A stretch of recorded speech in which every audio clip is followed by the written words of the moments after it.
Welcome back to Murder Minutes. My name is Larry, and on today's episode, we're going to talk about an infamous murderer, which to this day, no one has been able to identify. Have you ever heard of Jack the Ripper? Jack the Ripper is believed to have been a serial killer who murdered at least 5 women in the Whitechapel district of London in 1888. The victims of Jack the Ripper, known as the canonical 5, shared several common characteristics. They were all women who were working as prostitutes in the impoverished and crowded East End of London at the time of their murders. All 5 of the victims were attacked and killed in a relatively short period between August 31st and November 9th, 1888. The murders were all characterized by the brutal slashing of the victim's throat, often followed by additional mutilations to the victim's body. In some cases, organs were removed from the body of the victim. These similarities led the police and public at the time to believe that the same person was responsible for all of the murders, and that person became known as Jack the Ripper. Since the true identity of Jack the Ripper has never been confirmed, it is difficult to give a definitive description of what he may have looked like. However, based on the available evidence and eyewitness accounts from the time, here is a possible depiction of Jack the Ripper as a character. Jack the Ripper was likely a man in his 30s or 40s with a medium build and average height. He may have had a rough or unkempt appearance with a beard or mustache and a prominent nose. Some eyewitnesses described him as having a shabby or seedy appearance, and he may have worn dark clothing to blend in with the shadows of the night. He was likely a skilled and cunning killer, able to blend into the crowded streets of Whitechapel and avoid detection by the police. He may have been intelligent and methodical, planning his attacks carefully to avoid leaving behind evidence or witnesses.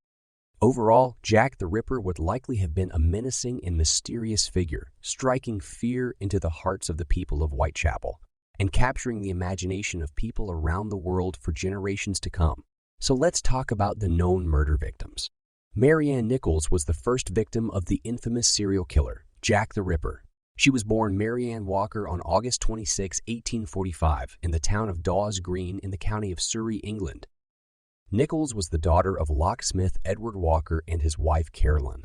She married a printer named William Nichols in 1864 and had 5 children with him.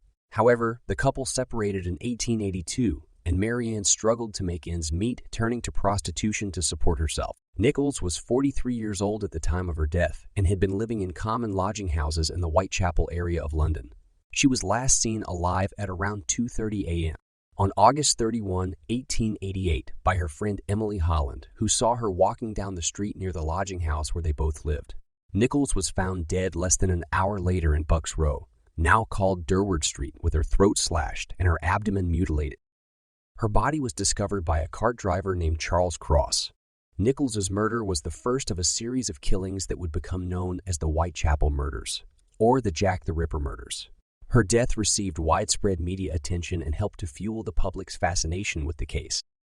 The second victim of Jack the Ripper was Annie Chapman, who was murdered on September 8, 1888, exactly 1 week after the murder of Mary Ann Nichols. Here is what we know about her. Annie Chapman was born Annie Eliza Smith on September 14, 1841. in London, England.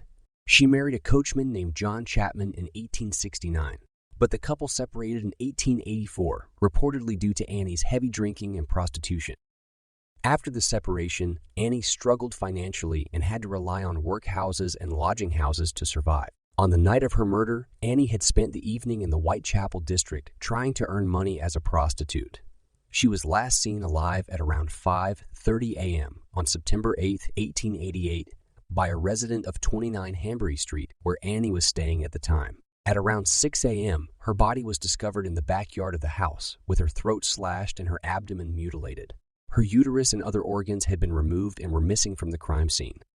Annie Chapman's murder was similar to that of Mary Ann Nichols, and the press soon linked the 2 killings, dubbing the perpetrator Jack the Ripper. The brutal and graphic nature of the murders, as well as the fact that they were committed against prostitutes in a poor and densely populated area of London, captured the public's imagination and created a media frenzy that would continue for years to come. The third victim of Jack the Ripper was Elizabeth Stride, who was murdered on the same night as the 4th victim, Catherine Edowes, September 30th, 1888. Here's what we know about Elizabeth Stride.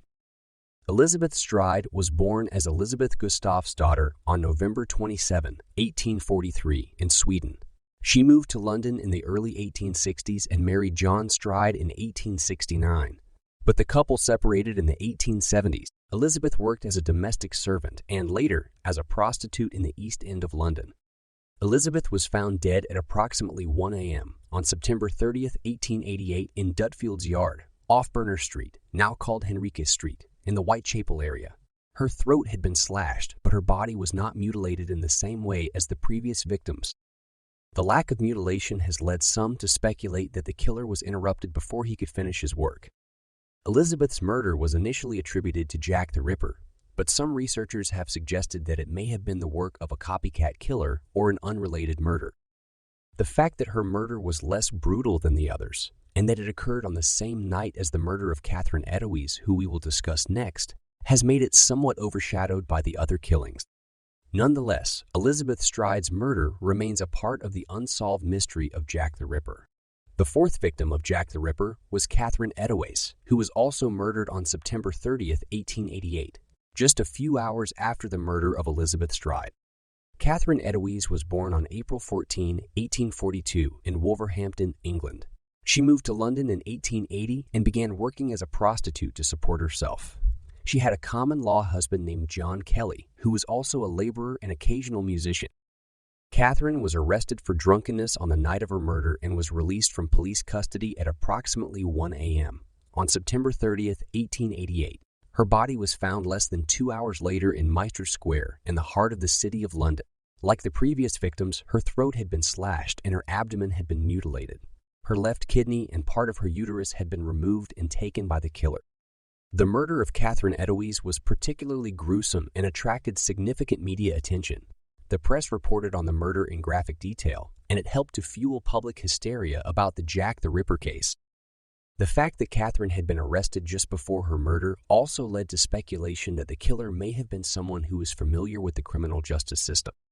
The fifth and final canonical victim of Jack the Ripper was Mary Jane Kelly, who was murdered on November 9, 1888. Here's what we know about her. Mary Jane Kelly was born on May 25, 1863, in Limerick, Ireland. She moved to London in the early 1880s and worked as a prostitute in the Whitechapel area. She was known to use several aliases, often giving out various names to identify herself. Mary Jane Kelly's murder was the most gruesome of all the Jack the Ripper killings. Her body was found in her small room on Dorset Street, now known as Duval Street, off Whitechapel Road. Her body was mutilated beyond recognition, and her face was hacked beyond recognition. Her abdomen was completely opened, and her heart, lungs, and other organs were removed and placed on the bedside table. Her liver was also found in a nearby fireplace. The murder of Mary Jane Kelly marked a significant escalation in the brutality of the Jack the Ripper killings. The police investigation into her murder was one of the largest and most intense manhunts in the history of British criminal investigations, but the killer was never caught. While there were other murders of women in the East End of London during the same period, these 5 murders are considered to be the canonical cases of Jack the Ripper due to the similarities in the victims and the manner in which they were killed. Jack the Ripper left some physical evidence at some of the crime scenes. However, the evidence that was collected at the time of the murders was limited, and the police investigations were hindered by the lack of forensic techniques and technology that we have today. At the scene of the Catherine Eddowes murder, a piece of apron with bloodstains was found. The apron had been torn from the bottom of the skirt, and the bloodstains were later confirmed to be Catherine's. On the wall above the apron, the words, "The Jews are the men that will not be blamed for nothing," were written in chalk. This caused controversy at the time, and some people believed that it was a clue left by the killer, while others believed it was just graffiti. At the scene of the Mary Jane Kelly murder, a piece of burnt flesh was found in the grate of the fireplace, along with a bloodstained cloth.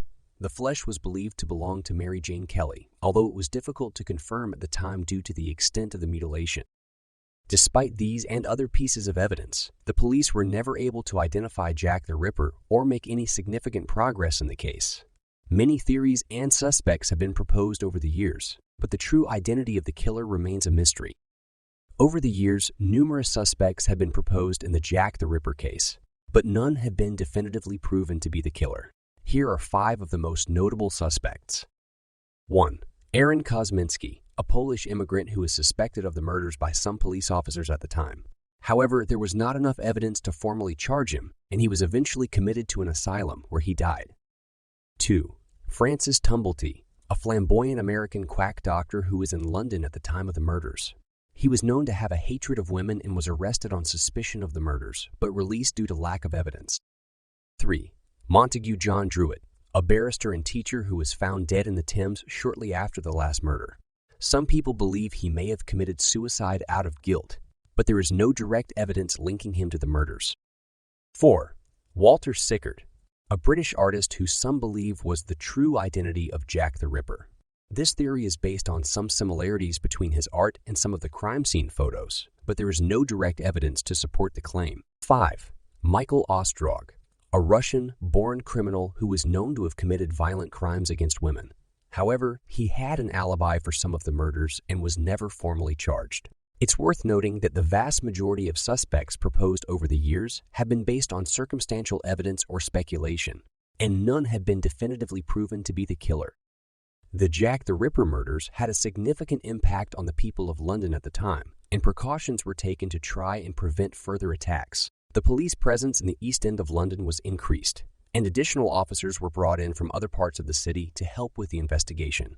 Street lighting was also improved in some areas to try and make the streets safer for women who were out at night.